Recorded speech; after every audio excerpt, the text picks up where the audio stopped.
This podcast is just about celebrating the con experience. So can you give us a little background on your con experience? Yes.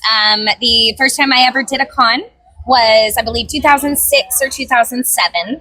I kind of went like straight into the fire. My first convention was ASEN, which at the time had 7,000 people. And so it was a very eye-opening experience. And back in the day, cons were very different. There wasn't like a autograph type thing, really. It was mostly just panels, and we would do 18 up panels and 13 hours of programming. And, I kind of miss it because it was really nice to have that camaraderie and actually get to sit down and talk to people. And if that's your thing, then the old school method was a little bit more golden for that. And I, in 2007, did Florida Anime Experience, which is actually, I did with Mike Roeder, who is the owner of the GalaxyCons. And so I have Okay. I have known Mike since the beginning of con time. And I've been doing them forever. Anime cons and just Comic Cons are really great because we are all we're all nerds. We all are passionate about our fandoms. We're all celebrating each other and each other's fandoms. It's a community where everybody's happy to be here. Yeah. No one's like, oh, I had to go to the con today. Everybody's happy. The energy is great. We support each other in our community, and it's an honor to be able to be here. Right? And to be able to be part of us. Yeah. Right? Okay. On that, any notable con experiences that just stand out to you that you tell all the time to people? I mean, there's so many. Yeah. It's all the time.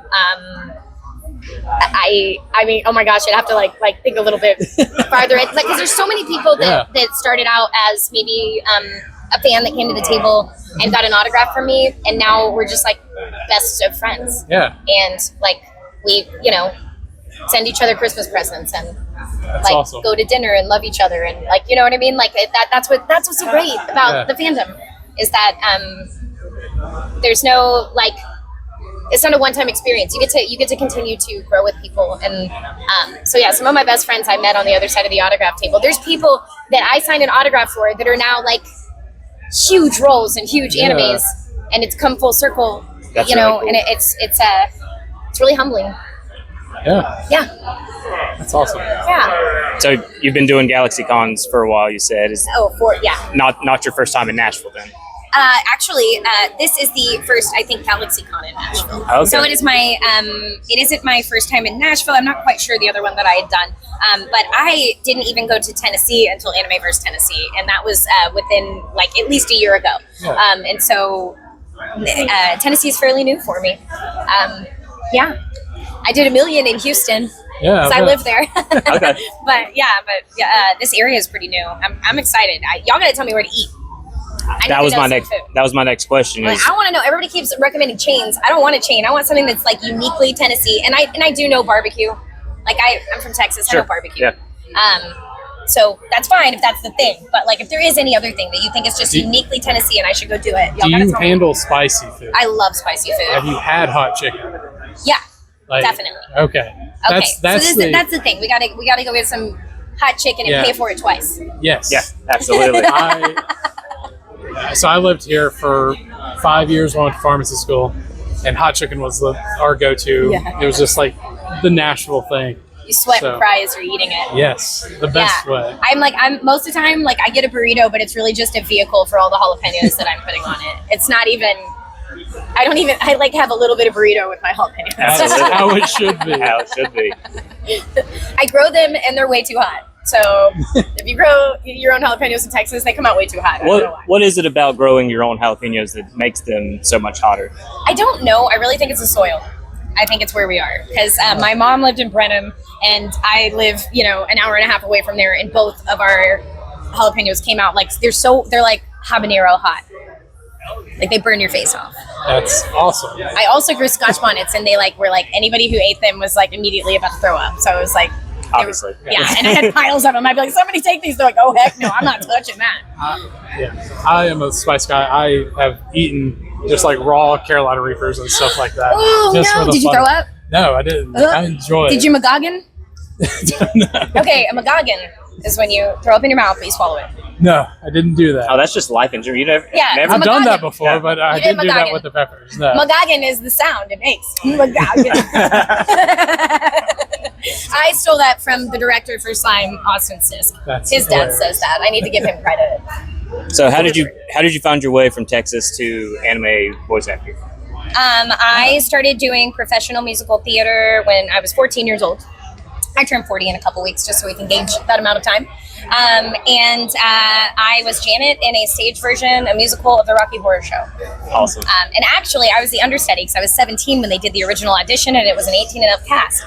But that woman that was doing the role got another role at the Alley and left.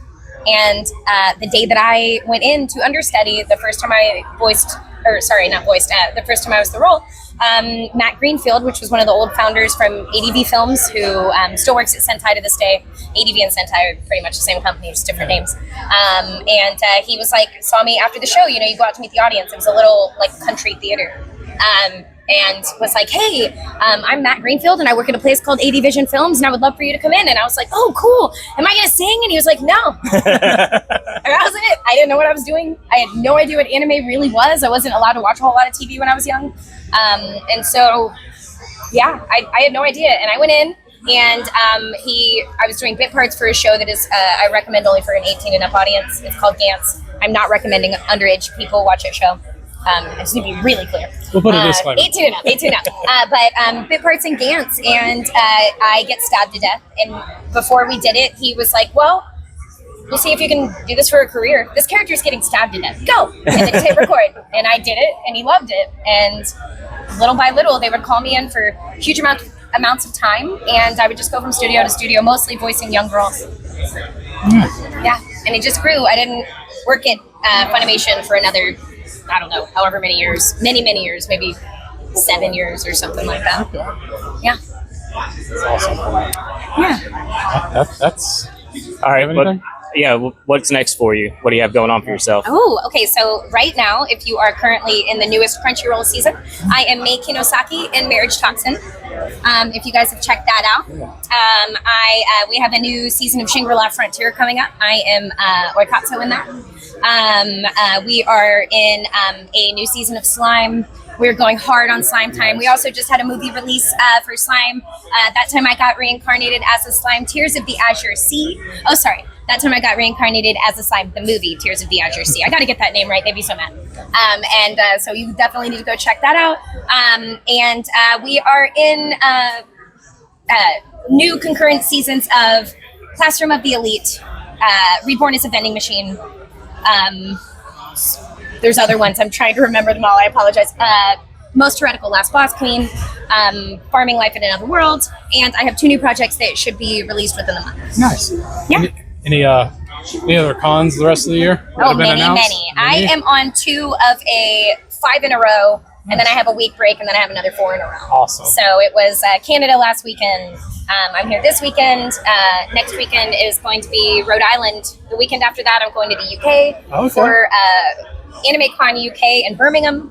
And then I'm going to Washington State SummerCon. And then I am in Davenport, Iowa for a con called FunkCon on my 40th birthday. Nice. And I have a week off. And then I am at GalaxyCon, Oklahoma, and South Carolina, and TechoCon. Nice. All right. I remember them. Yay. Yeah, nice. Yeah. Do you love all that travel, or does it ever feel like work? I mean, the traveling sucks. Like, just the actual travel. Yeah. But I get to come here. Yeah. So it's absolutely rewarding. Yeah. I love doing this. Y'all are my people. So I like to be here. Yeah. That's what this is all about, is being around our people. Yeah. And we appreciate your time. Oh, thank you. I appreciate y'all. I couldn't do it without you. If y'all don't watch it, there is no us. Right. So thank you. Yeah. Yeah. Thank you. Yeah. Thank you. Thanks for letting me interview, guys. Yeah. Thank you, Matt.